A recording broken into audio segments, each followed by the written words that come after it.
지난 며칠 동안 날씨가 참 무덥습니다. 오늘도 지치고 힘든 날이지만은 하나님께서 우리에게 새 날을 주시고 또한 새 모습으로 하나님의 능력으로서 우리와 함께 하시기를 간구하여서 기도하겠습니다.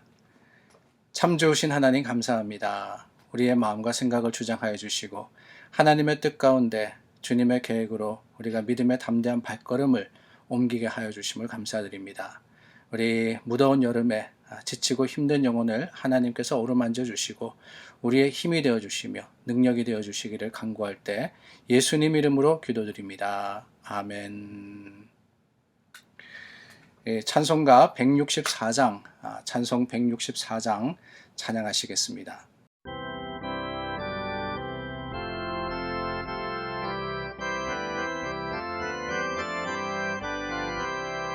예수 부활했으니 할렐루야 만민 찬송하여라 할렐루야 천사들이 즐거워 할렐루야 기쁨 찬송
오늘 본문 말씀은 고린도전서 15장 20절서부터 34절입니다.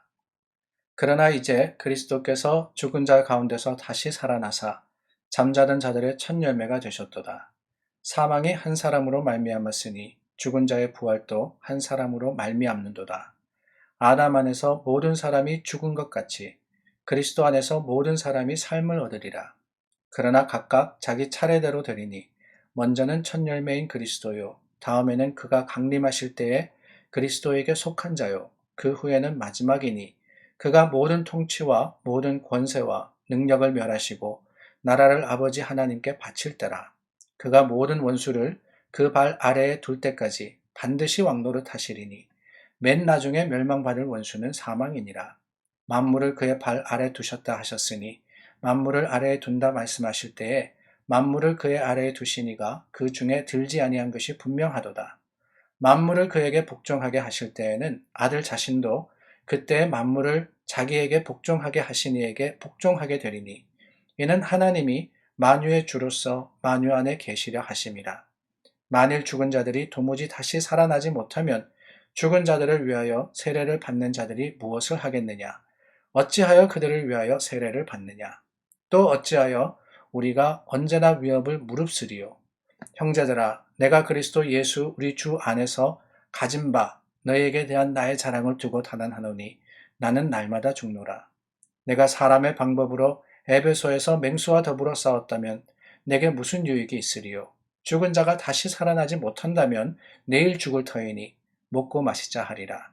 속지 말라. 악한 동무들은 선한 행실을 더럽히나니 깨어 의를 행하고 죄를 짓지 말라. 하나님을 알지 못하는 자가 있기로 내가 너희를 부끄럽게 하기 위하여 말하노라. 우리 나눈 본문의 말씀, 이 고린도전서 15장은 참 유명한 장입니다. 부활장이라고 부른다고 말씀을 드린 것으로 기억이 납니다. 그도 그럴 것이 15장 전체를 통해서 바울은 이 예수 그리스도의 부활과 또한 하나님을 믿고 또 그 믿음으로써 구원을 얻은 사람들의 구원에 대해서 분명하고 확실하게 증거하고 있기 때문에 그렇습니다. 11절까지는 부활의 확실성에 대해서 이야기를 하고 있죠. 부활은 거짓이 아니라 하는 겁니다. 의심하는 사람들도 또한 여러 가지 질문을 던지는 사람들도 있을 수 있지만은 분명하고 확실하게 일어난 사건이라 하는 것을 11절까지 말씀을 하고 있습니다. 그리고는 19절까지 저희가 어제 나누었던 말씀 속에서는 그 부활의 중요성이 어떠하냐, 부활이 왜 중요하냐, 다른 게 아닙니다. 죽은 사람이 부활했기 때문에 우리도 망한 것이 아니라 하나님 안에서 약속을 붙들고 또한 소망을 가지고 살아갈 수 있기 때문에 이 부활이라 하는 것은 참으로 중요한 일이라 하는 것을 가르쳐 주셨습니다. 그리고 오늘 본문의 말씀은요, 신자의 부활에 대해서 그리스도의 부활과 연계해가지고 설명하고 있습니다. 바울이 깨달은 부활의 진리가 있더라 하는 거예요. 예수 그리스도의 부활이 가지고 있는 그 진리가 무엇이냐, 본문에서 발견할 수 있는 부활의 비밀이 무엇이냐. 첫 번째는요, 20절입니다. 그리스도께서 죽은 자 가운데서 다시 살아나사 잠자는 자들의 첫 열매가 되셨도다. 오늘 본문 말씀을 읽다 보면은요, 이 1이라는 숫자가 참 중요하게 나옵니다. 첫 열매가 되셨다. 여러분, 첫 열매라 하는 것은요, 앞으로 계속 맺힐 것을 내포하는, 그 의미를 내포하는 것이 아닌가 하는 생각이 들어요. 첫 열매, 그렇지 않습니까? 요즘 이 날씨가 더워지고 또 좋아지다 보니까 저희 교회 성도들 가운데도 텃밭을 가꾸시고 또한 이 여러 가지 푸성기를 키우시는 분들이 계십니다. 저도 뭐 제가 할 수 있는 것은 아닌데 우리 부모님이 가끔 이렇게 또 지으셔가지고 주시기도 하고, 또한 봄이 되면은 한번 길러봐라 그러시고는 묘종을 조금 주십니다. 그래서 올해도 묘종을 키우고 있는데 뭐 토마토도 있고 오이도 있고 고추도 있고 그래요. 그런데 이것들이 이제 열매를 맺기 시작합니다. 근데 그 열매, 처음 맺힌 열매를 보면서 무엇을 짐작할 수 있느냐? 다른 게 아니에요. 앞으로 계속해서 열리겠구나. 하나 맺고 마는 게 아닙니다. 첫 열매를 보아서 알 수 있는 것은 다른 것이 아니라 그 다음 열매, 그 다음 열매, 계속해서 풍성한 소출이 있을 것이다 라는 것을 농부가 짐작해 볼 수 있다라는 거예요. 예수님의 부활도 그렇습니다. 예수님의 부활은요, 무엇을 내포하고 있느냐? 그 의미가 뭐냐? 우리도 예수님과 같이 살 수 있다. 부활이 one and only 이벤트가 아니라 하나님을 믿는 사람, 그 믿음으로써 구원 얻는 사람에게는 계속해서 드러나고 증거될 주신 약속이다라는 것을 우리는 이 말씀을 통해서 확신할 수 있는 겁니다. 그래서 첫 열매가 중요한 거예요. 처음 하는 것이 힘들지만은 그 처음이라는 그 참 걸림돌을 넘어가면은 그 다음부터는 쉬워지듯이 이 첫 열매를 맺어주신 부활의 첫 열매 되신 예수 그리스도로 말미암아서 우리는 오늘 아직까지 우리가 체험하지 못했다 할지라도, 아직까지 우리가 그 지경에 다다르지는 않았다 할지라도 예수님을 보아서 저와 여러분들에게 구원의 확신과 또한 부활의 놀라운 능력이 있을 것을 믿을 수 있는 겁니다. 그렇다면 여러분, 예수 그리스도가 부활의 첫 열매가 되셨고 우리가 그를 따라서 부활에 참여하였다면은, 저는 그런 생각을 해봤어요. 이 처음이라 하는 것이 힘들지만은 우리가 교회에서 믿음의 첫 본이 되고 또한 여러 가지 사역들과 하나님의 주신 사명에 아름다운 또 샘플이 될 때, 우리가 처음이 될 때 우리를 따라서 많은 사람들이 쫓아올 수 있지 않을까. 그것이 하나님께서 우리에게 주신 사명이 아닐까라는 생각을 해보았습니다. 첫 열매 되신 예수 그리스도, 그 주님을 따라가는 우리도 각기 사역과 사명에 있어서 아름다운 첫 열매가 될 수 있기를 주님의 이름으로 축원합니다. 계속해서 이어지는 말씀해 보니까요. 이 1이라는 숫자가 중요하다고 말씀을 드렸는데 21절입니다. 사망이 한 사람으로 말미암았으니 죽은 자의 부활도 한 사람으로 말미암는도다. 여러분, 처음 열매가 중요하듯이 한 사람도 참 중요합니다. 나 하나쯤이야가 아닙니다. 이 1이라는 숫자가 모이고 모여가지고 큰 숫자를 이루듯이 하나라 하는 것에 그 영향력이라는 것을 우리는 이 말씀을 통해서 생각해 보지 않을 수가 없습니다. 아담과 하와, 하나님께서 먹지 마라 했던 그 열매를 먹을 때, 아니 그것으로 인해서 인류의 수많은 사람들이 죄에 빠질 거라고 생각했겠어요? 나 하나쯤은 괜찮지 않겠어 라고 생각하지 않았겠습니까? 저 많은 열매 중에 하나쯤 먹는 것은 문제 없을 거야. 하나님의 말씀 가운데 하나쯤 어기는 것은 하나님도 묵인해 주실 거야. 그러나 여러분, 그렇지 않다는 거예요. 하나의 중요성을 바울은 말씀하고 있습니다. 한 사람으로 말미암아 사망이 들어왔다 그랬어요. 그러나 한 부활로 인해서, 한 사람으로 인해서 예수 그리스도 주님의 십자가의 능력으로서 오늘 우리 모두 다 구원의 놀라운 능력을 얻은 것처럼 이 하나의 중요성을 깨달을 때 우리는 주님 앞에 바로 설 수 있는 겁니다. 그리고 24절 말씀입니다. 그 후에는 마지막이니 그가 모든 통치와 모든 권세와 능력을 멸하시고 나라를 아버지 하나님께 바칠 때라. 이렇게 첫 열매 되시고 또한 처음이 되신 하나가 되신 예수님께서는 모든 세상의 능력, 사탄의 권세를 멸하시고 구원을 완성하신 후에 이 모든 것들을 하나님의 영광으로서 드리게 되는 겁니다. 오늘 우리도 그렇습니다. 하나님께서 우리에게 맡겨주신 사명이 있잖아요. 하나님께서 우리를 부르셨습니다. 첫 열매 삼으셨습니다. 하나님께서 우리로 본이 되게 하셔서 많은 사람들에게 구원의 능력을 전하게 하셨습니다.